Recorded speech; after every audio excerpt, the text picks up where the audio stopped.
Hi, my name's Kenya Mosley, and I'm doing my case on Peachtree Case B. To find the nominal rate of return, you would take your annual dividend and multiply that times the par value of 100, which would give you 4.32. You would then divide that by 4, the number of quarters, which will give you a 1.08, and you would divide that by the price per share, which is $48, to give you your return on the share.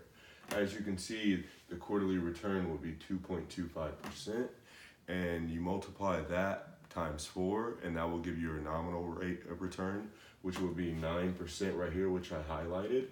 As for the effective annual rate of return, you will do the quarterly return, add 1, raise that to the number of quarters is 4, and minus 1, and that will give you your effective rate of return, which will be 9.31%.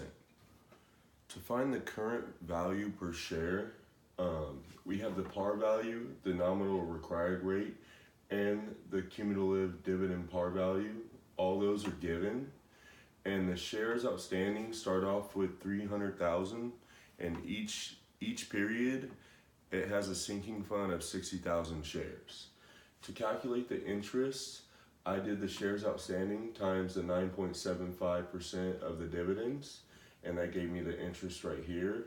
As for the sinking funds, it was 60,000 shares per period, and I multiplied that times the par value of 100.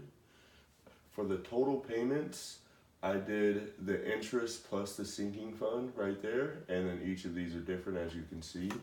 As for the discounted calculations, it was the total payments divided by 1 plus the nominal required rate, raised to the power of whichever period the year was in. And the discounted right here is just the sum of the discounted calculations. I divided the total sum by the number of shares outstanding, and that gave me 104.41. That was the current value of the share. The expected rate of return formula is the dividend divided by the price per share plus the growth rate.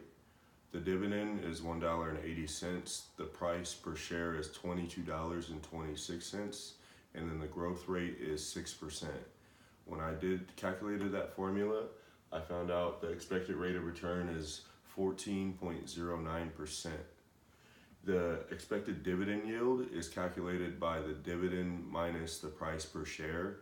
The dividend again is $1.80, and the price per share is $22.26. And when I calculated that out, it turned out to be 8.09%.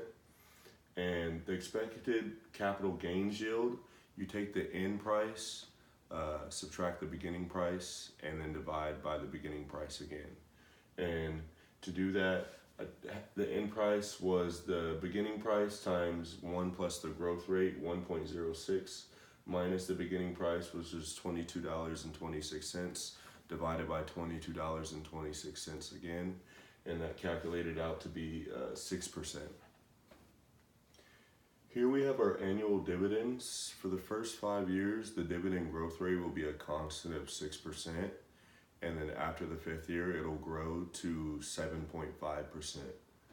For the first 5 years, we use the dividend of $1.80, and we grow it, raise it to the power depending on the period that it is in, and we get our expected growth rates.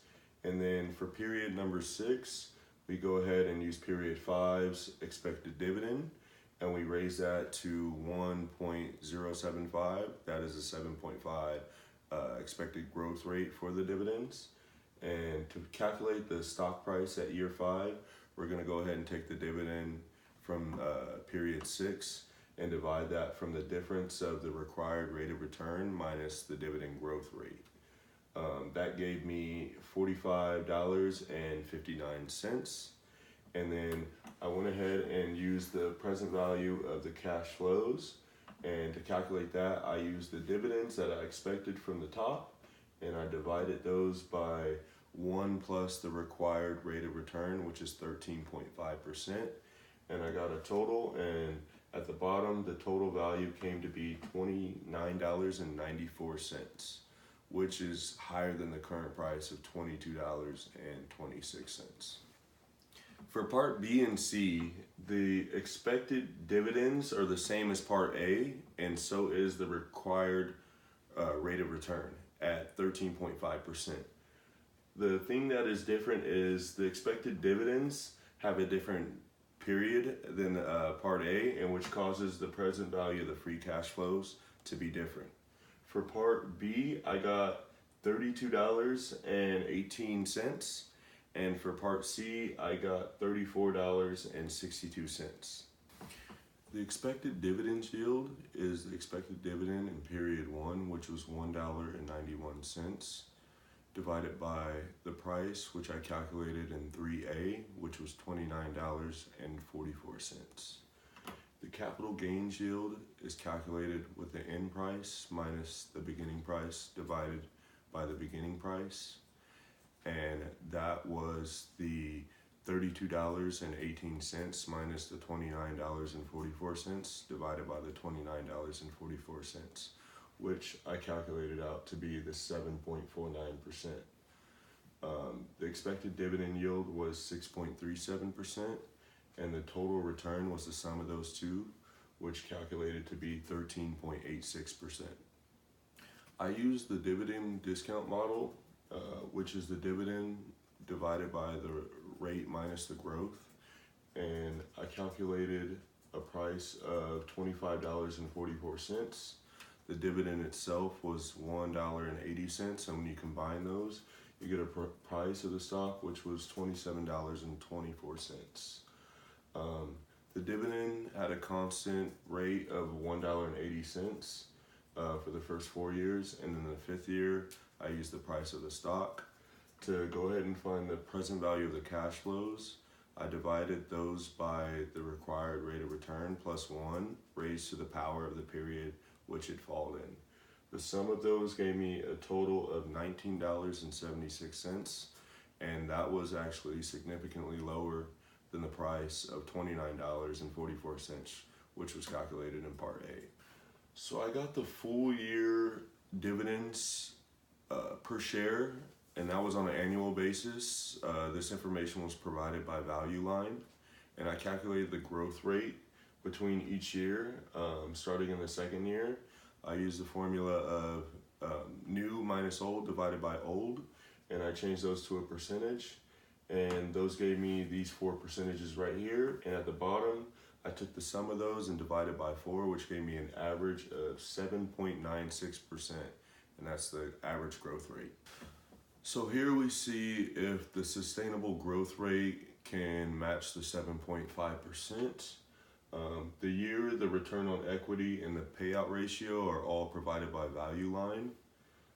To calculate the retention ratio, it is going to be 1 minus the payout ratio. And to calculate the growth rate, I use the formula of the return on equity times the retention ratio. And it gave me these growth rates right here. I took the sum and divided that by 6, and that gave me the average growth rate between the years of 1989 to 1993. That was an average growth rate of 5.04%, which did not support the sustainable growth rate of 7.5%.